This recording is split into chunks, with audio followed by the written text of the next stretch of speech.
Hello viewers, আসসালামু আলাইকুম ওয়া রাহমাতুল্লাহ। হার্ডওয়্যার ইনসাইডের নতুন আরেকটি ভিডিওতে সবাইকে স্বাগতম। ভিউয়ার্স, আজকে আমরা যে মাদারবোর্ডটি নিয়ে কাজ করব এটি হচ্ছে, লক্ষ্য করুন, এইচপি এইচপি ব্র্যান্ড পিসির একটি মাদারবোর্ড। সম্ভবত এটা ডেক্স জেট মডেল হবে, এরকম কিছু, একটু মেলা আগের মডেল। যদি এটা 61-এর motherboard, second generation third generation support করে। হ্যাঁ, এটার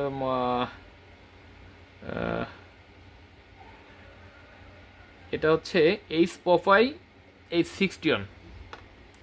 হ্যাঁ, এটা হচ্ছে আপনার এইচপি একটি ব্র্যান্ড পিসির মাদারবোর্ড এটা।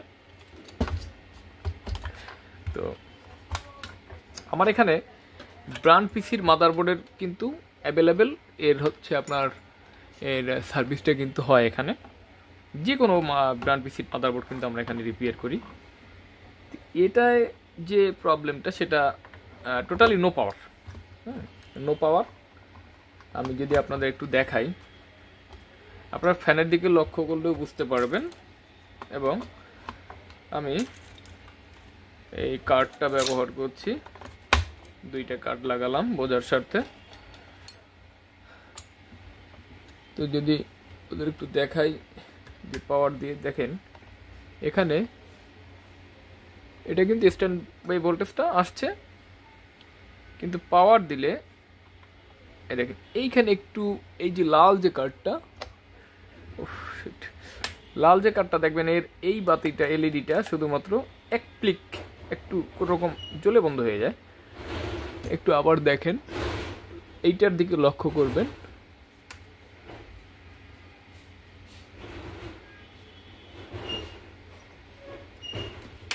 দেখছেন এটা কিন্তু নো পাওয়ার।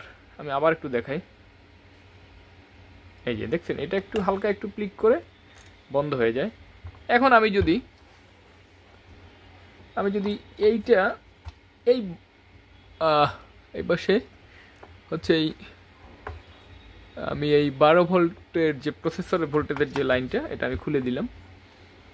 আমি যদি এটা খুলে দিয়ে যদি কাজ করি, বা অর্থাৎ খুলে দিয়ে যদি পাওয়ারটা দিই, এটার জন্য একটু বন্ধ করে আবার চালু এটা নিতে হবে।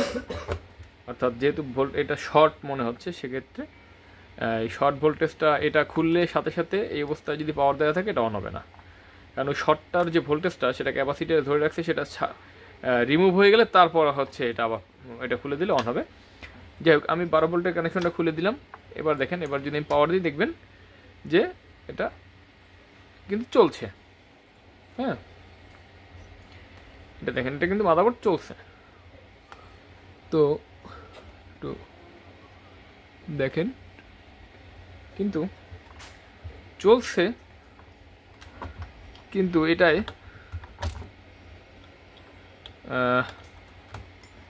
এটায় কোনো ডিসপ্লে নাই। অর্থাৎ ডিসপ্লে থাকবেই বা কী করে? ফ্যানটা আমি দেখে এখানে লাগাই।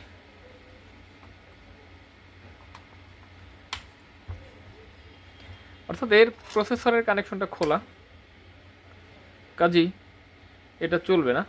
আর এটা যদি আমি দেখেন, এটা যদি লাগাই, দেখেন বন্ধ হয়ে গেছে। হ্যাঁ, এটা কিন্তু বন্ধ হয়ে গেছে। তো এই প্রবলেমগুলো সাধারণত, যেহেতু এই 12 ভোল্ট কানেকশনটা লাগালে এটা বন্ধ হয়ে যায়, সেক্ষেত্রে অবশ্যই এর 12 ভোল্ট সেকশন বা প্রসেসর সেকশনটা শর্ট।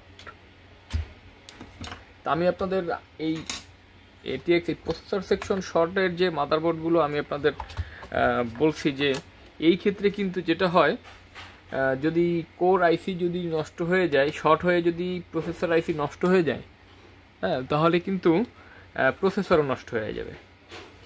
সেক্ষেত্রে কাস্টমারের সাথে এই কেসগুলোর জন্য অবশ্যই কাস্টমারের সাথে সেভাবে ডিল করে নিতে হবে যে ভাই, আপনার প্রসেসরটা কিন্তু নষ্ট হয়ে যেতে পারে। যেমন একটু আগে আমি একটা কাজ করেছি, যেটা হচ্ছে প্রসেসর নষ্ট ছিল, মানে আমি ওনাকে আগেই বলে নিছি যে ভাই, আপনার এই কাজটা করলে প্রসেসরটা কিন্তু, এটা কিন্তু নষ্ট অলরেডি, যেহেতু ATX এই 12 ভোল্ট সাইড শর্ট, কাজেই এটা কিন্তু নষ্ট, এটা আপনার সহজভাবে মেনে নিতে হবে। আমি মাদারবোর্ড ঠিক করলাম, পর আপনি বললেন যে ভাই আমার প্রসেসর তো ভালো ছিল।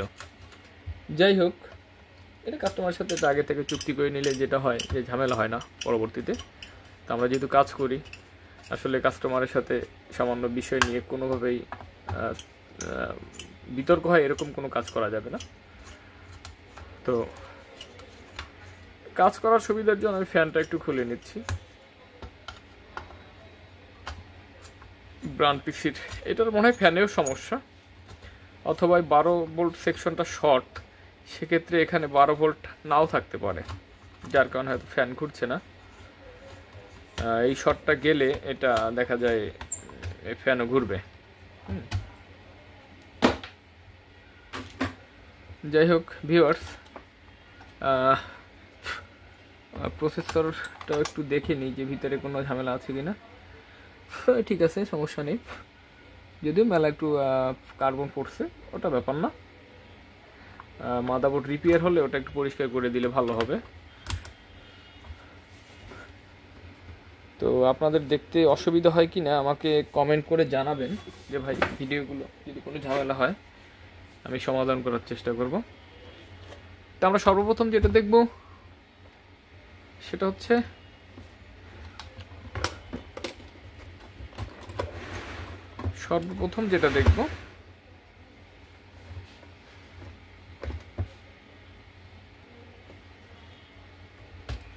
সেটা হচ্ছে এই যে মোসফেটগুলো আছে, এই যে বরাবর সেকশন, এই যে পাশে যে মোসফেটগুলো দেখতে পাচ্ছেন, এটা ডুয়াল চ্যানেল মোসফেট কিন্তু এটা, এগুলো সব সিঙ্গেল চ্যানেল। এই যে 1 2 3, এই পাশে একটা 4টা, এই 2টা আছে, এগুলো মোসফেট এই যে খারাপ করা। তো প্রাইমারি যে মোসফেটগুলো সাধারণত সেগুলোই শর্ট হয় বিশেষ করে। আগে আমরা দেখবো যে মোসফেট, এখানে কিন্তু কিছু ক্যাপাসিটারও আছে, এই যে দেখেন, এই যে কিছু ক্যাপাসিটার আছে, নন পোলার কিছু ক্যাপাসিটার আছে। হ্যাঁ, এই ক্যাপাসিটারগুলোও কিন্তু শর্ট দেখা। আর এইখানে যদি আমি এই 12 ভোল্টের যেখানে যে 4 পিন যেটা, এখানেও যদি আমি দিয়ে দেখাই ভোল্টেজের লাইনটা, দেখেন সেটাও কিন্তু শর্ট দেখাচ্ছে। আপনারা শব্দ শুনতে পাচ্ছেন, এই যে গ্রাউন্ড সেকশন সেটাও শর্ট, অর্থাৎ এই সেকশনটা শর্ট আছে। সর্বপ্রথম যেটা করতে হবে সেটা হচ্ছে, দেখেন এই মোসফেট কিন্তু এটা ভালো আছে, এই মোসফেটটা ভালো আছে, এটাও কিন্তু ভালো আছে। এবার যদি শেষেরটা দেখে, এটাও ভালো আছে। তাইলে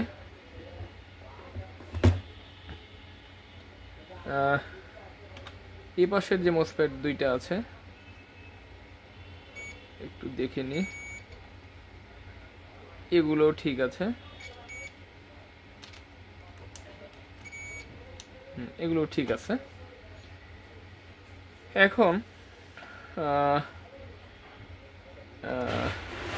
এখন আমরা যেটা দেখলাম যে মোসফেটগুলো ঠিক আছে, তাহলে শর্টটা আসলে কোথায়? প্রসেসরটা খুলে যদি আমি একটু এইটা ধরি, দেখেন একই অবস্থা, অর্থাৎ প্রসেসর খুললেও কিন্তু শর্ট যায় না এটা। তাহলে এই ক্যাপাসিটারের মধ্যে কিন্তু শর্টটা থেকে যেতে পারে। এই যে ক্যাপাসিটারগুলো আমি যদি একটু আপনাদের দেখাই,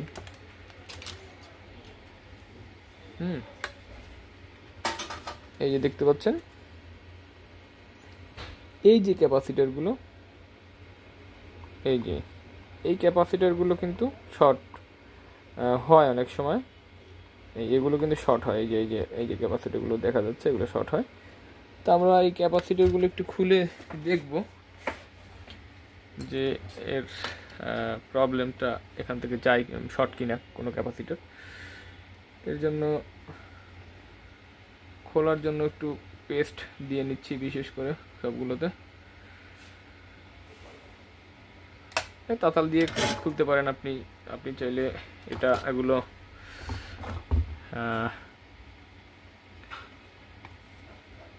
আমি তাতাল দিয়ে খুলে নিচ্ছি।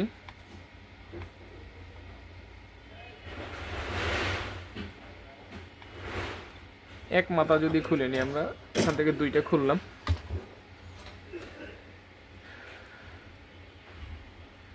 দুইটা খুলে এখন একটু মিটার দিয়ে মেপে দেখব যে এই যে দেখেন ভিউয়ার, একটু একেবারে সহজ যে বিষয়টা দেখেন, আমি এই যে ক্যাপাসিটারগুলো কিন্তু আমি হচ্ছে পেস্ট দিয়েছি, অর্থাৎ এগুলো আমি খুলতে চেয়েছিলাম, এগুলো সব আমি খুলবো ভাবছি, কিন্তু আমি শুরু থেকেই দেখেন আমি এই দুটো একটু আমার সন্দেহ মনে হয়েছে, এখানে যে ক্যাপাসিটার দুইটা, বিশেষ করে এইটা দেখেন এই খোলার সাথে সাথে এখন একটু যদি মিটারের দিকে লক্ষ্য করেন, আমি এর গ্রাউন্ডটা একটু ধরে আপনাদের একটু দেখাই, মিটারের দিকে যদি একটু লক্ষ্য করেন, এই দেখেন এবার যদি আমি 4 পিনের কানেকশনটা যদি আমি একটু দিয়ে দেখি, দেখেন এটা গ্রাউন্ড, এই হচ্ছে ভোল্টেজ, দেখেন মিটারের দিকে তাকান, রিডিং আসছে, অর্থাৎ এখন দেখেন এখানে শর্ট নেই কিন্তু, হ্যাঁ এটা কিন্তু শর্ট নেই। এবার এখানে দুইটা ক্যাপাসিটারের কোনটা শর্ট, আর এই যে ক্যাপাসিটারগুলো এই পাশের ক্যাপাসিটারগুলো যদি আমি একটু মাপি, দেখেন এগুলো কিন্তু শর্ট নেই, এই দেখেন এগুলো কিন্তু শর্ট নেই, এখন এগুলো শর্ট নেই, যে একটু আগে যেগুলো শর্ট দেখাইছিল এখন দেখেন কোনো শর্ট নেই, সব ঠিক আছে। তাহলে এই কালপিট হচ্ছে এই দুইটার একটা, তাহলে এই দুইটার যে কোনো একটা যদি আমি এখান থেকে ফাইন্ড আউট করার চেষ্টা করি, তাহলে ইন্ডিভিজুয়াল যদি আমি একটু এখানে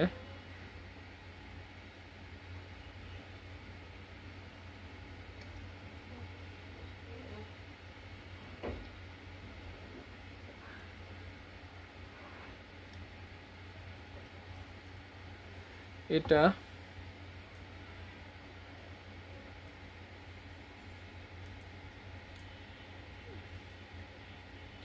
এর আসলে গ্রাউন্ড ইসের পয়েন্টটাই নেই, এক পাশের লেয়ার পয়েন্ট নেই, কাজে এটা মাপটা করা যাচ্ছে না। তবে এটা কিন্তু আমি এটা একটা রিমুভ করে ফেলছি, এটা আমি একটু লাগিয়ে দিই আবার আপনাদের দেখার সুবিধার্থে,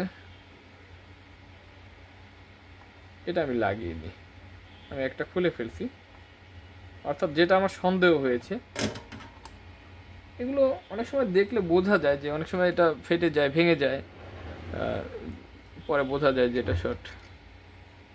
দেখেন এটা, অর্থাৎ এই ক্যাপাসিটারটাই কিন্তু নষ্ট, এই যে দেখতে পাচ্ছেন, এই যে এইটা কিন্তু শর্ট, তো যার কারণে হচ্ছে মাদারবোর্ডটি পুরো সামান্য এইটার জন্য কিন্তু মাদারবোর্ডটা শর্ট হয়ে আছে। তো এই যে এটা দেখতে পাচ্ছেন, এবার আমি কিন্তু এই পাশে থাকা ক্যাপাসিটিটাও কিন্তু আমি এখানে আবার লাগিয়ে দিয়েছি, এক যে মাথা আমি খুলছি। তো অনেকে আমাকে বলেন যে ভাই এই এই যে শর্টের যে কেসগুলো, এক্ষেত্রে পরবর্তীতে ক্যাপাসিটার খুলে আবার এটা লাগাতে হবে কিনা, হ্যাঁ, তো আসলে এই ক্যাপাসিটিগুলো লাগানোর কোনো প্রয়োজন নেই, এগুলো লাগানোর কোনো প্রয়োজন নেই। একটু ময়লা পড়ছে অনেক, এটা ব্রাশ দিয়ে পরিষ্কার করে নিতে হবে, এগুলো লাগানোর কোনো প্রয়োজন নেই। আমি যদি চাইলে এই যে দুইটা এখান থেকে দুইটা কিন্তু খুলে দিতে পারো, খুললে কোনো সমস্যা ছিল না, এগুলো আপাতত এর কোনো কাজ নেই, এর কোনো জাস্ট একটা ফ্রিকোয়েন্সির কাজ করে এখান থেকে, এটা কোনো প্রয়োজন নেই।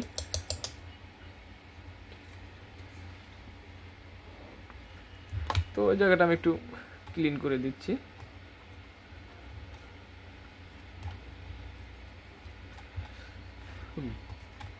বেশ ক্লিয়ার। এবার শর্ট নেই, আমি আপনাদের দেখিয়েছি যে মাদারবোর্ড এখন আর কোনো শর্ট নেই, এই দেখেন শর্ট নেই, এটা গ্রাউন্ড ভোল্টেজ শর্ট নেই। আমি যদি এবার এটাই পাওয়ার দিয়ে দেখাই,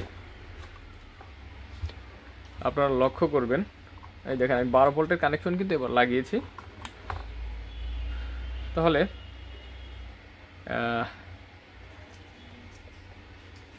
আমি যেটা করব, ফ্যানের কানেকশনটা আমি এইটা একটু দিয়ে দিই আপাতত, যেহেতু ওইটা স্ক্রু ছাড়া আটকে লাগবে না ফ্যানটা, এটা কোনো লক আমি রাখিনি, যাতে সোজা প্রসেসরের উপরে সেট হতে পারে। চেকিংয়ের জন্য এরকম ফ্যান আপনারা বানিয়ে নিতে পারেন, সহজে উঠানো আবার লাগানো যাবে। তো ফ্যানটার লাইনটা ক্লিয়ার হয়েছে কিনা আমি জানি না, তবে মাদারবোর্ডে শর্ট নেই এখন। সেটা আমি এখন আবার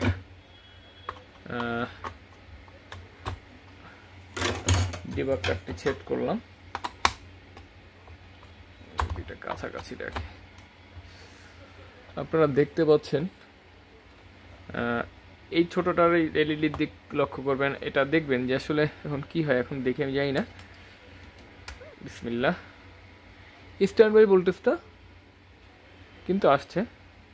যদি পাওয়ার দিই, বিসমিল্লাহ, দেখেন এটা কিন্তু অলরেডি এই যে 12 ভোল্ট কানেকশন, এই দেখেন বিপ বিপ, দেখেন প্রসেসর ডিটেক্ট করতেছে বিপ আওয়াজ, বিপ বিপ আওয়াজ দিচ্ছে, অর্থাৎ র্যাম লাগাইনি। তার মানে এটা মাদারবোর্ড 100% এটা কিন্তু সাকসেসফুলভাবে সমাধান হয়ে গেছে। যে ইস্যুটা ছিল সেটা কিন্তু সমাধান হয়ে গেছে। দেখেন এটা সমাধান হয়ে গেছে 100%। তো এই যে 12 ভোল্টের কানেকশন আগে লাগালে কিন্তু এটা অন হতো না, এখন দেখেন এটা সহই কিন্তু চলছে, এবং এই ফ্যানও কিন্তু ঘুরতেছে। আমি যদি ওনার আগের ফ্যানটা, যেটা হচ্ছে কাস্টমারের আগের যে ফ্যানটা ছিল, সেটা দিয়ে একটু যদি দেখাই, সেটা ভালো আছে নাকি এই শর্টের জন্য এটা ঘুরতেছিল না জানি না, তবে এটা দিয়ে একটু দেখাই আপনাদের। ভাবতে পারেন যে এই ফ্যানটা দেখেন, এই ফ্যানটার স্পিড দেখেন, প্রচুর স্পিড। এটা এই ফ্যানটাও কিন্তু এই শর্টের কারণে, অর্থাৎ ওখানে 12 ভোল্ট যেতে পারেনি, ফ্যানটা 12 ভোল্টে চলে, প্রায় 2500-3000 মতো আরপিএম আছে এটা। এই জন্য এখন দেখেন এটা কিন্তু সুন্দরভাবে ঘুরছে, চলতেছে, দেখেন কন্টিনিউ চলতেছে। আমি যদি এবার যেটা করব, ফ্যানটা আমি সেট করে ফেলবো, আপনাদের একটু ডিসপ্লে দেখাবো। আমি একটু পেস্ট দিয়ে নিলাম।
তো আমি একটু ভিজিএ কেবলটা লাগিয়ে যদি আপনাদের একটু দেখাই, এটা অন করে, যে দেখেন এটা কিন্তু পাওয়ার চলে আসছে। ডিসপ্লে আসলে আমি আপনাদের দেখাচ্ছি। সরি, এটা আমি র্যামটা লাগাইনি। র্যাম আছিলেন? হ্যাঁ, সরি, আমি র্যামটা লাগাইনি।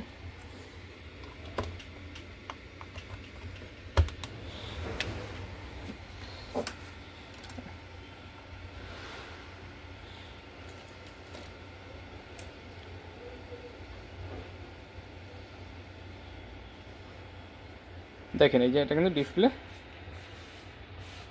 দেখাই, দেখেন ডিসপ্লে কিন্তু চলে আসছে। তো এই প্রবলেমগুলো আসলে দেখেন যেভাবে সলভ করতে হয়, অনেকেই কিন্তু এটা আপনারা বুঝতে পারেন না, যার কারণে অনেক মাদারবোর্ড আপনারা রিটার্ন করে দেন। তো দেখলেন কিভাবে আমরা নো পাওয়ারের যে বোর্ডটি ছিল সেটি আমরা সমাধান করলাম। তো ভিউয়ার, আজকে এ পর্যন্তই।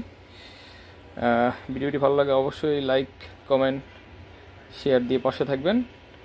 যারা নতুন তারা অবশ্যই আমার চ্যানেলটি, যারা সাবস্ক্রাইব করেননি, অবশ্যই সাবস্ক্রাইব করে দিবেন। পাশে থাকা পরবর্তী নতুন ভিডিওগুলো পাওয়ার জন্য পাশে থাকা বেল বাটনটি বাজিয়ে দিলে নতুন ভিডিওর আপডেটগুলো সবার আগে আপনার কাছে পৌঁছে যাবে।